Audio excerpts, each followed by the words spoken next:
Khanna of California. Congressman, thank you so much for joining us. I want to get to the voting rights issue in a moment, but first, this new video released by the U.S. Justice Department showing the level of violence of January 6th, where you are at the U.S. Capitol, taunting, punching, hand-to-hand combat. How disturbing is it that some of your own Republican House colleagues are pushing new conspiracy theories about that deadly attack?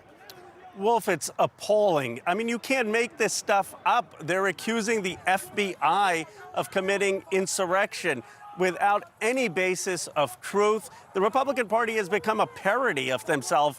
I was telling someone I was going to come on your show to talk about the conspiracy theory, and the person started shaking their head. I don't know if they realize how ridiculous they sound.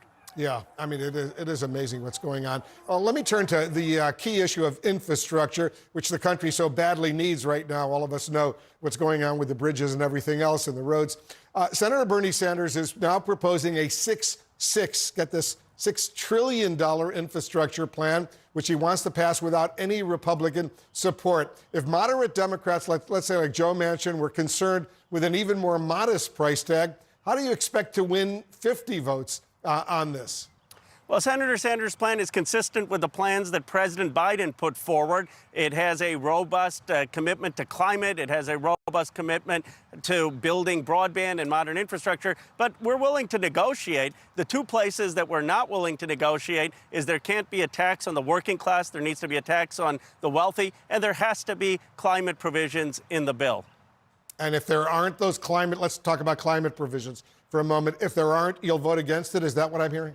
Yes, as will many progressives. I mean, the current bipartisan bill doesn't have any of the green infrastructure, and it actually wants to put a fee on electric vehicles, which is going to take us further away from the clean energy goals. There's no way someone who cares about climate can get behind that. All right, so that looks like that could potentially be in trouble as well. Let's talk about voting rights, another key issue. Why is it that Congress can unite to pass this important symbolic measure, making Juneteenth a federal holiday? It is a holiday today. But even Joe Manchin's compromise on voting rights was immediately shot down by Republicans.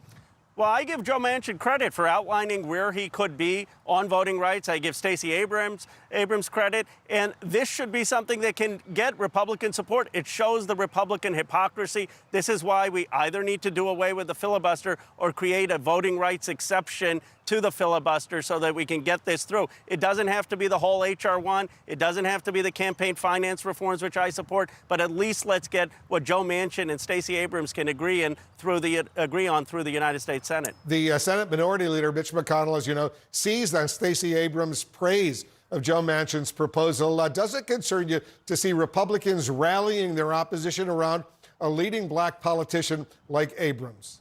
It does, and I think they have that as a concerted strategy. They target women of color, that they demonize them, but that is not going to work because in this case you have Joe Manchin, who I don't think there's a person in the country who thinks Joe Manchin isn't reasonable, and his proposals are the exact same ones that Stacey Abrams is talking about. Let's get behind that. Most people are going to see that that's what is reasonable.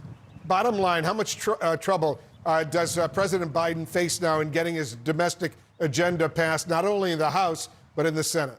I think we'll get something on infrastructure. It may not be $6 trillion, but we'll get something with strong climate legislation and taxes on the wealthy and big corporations.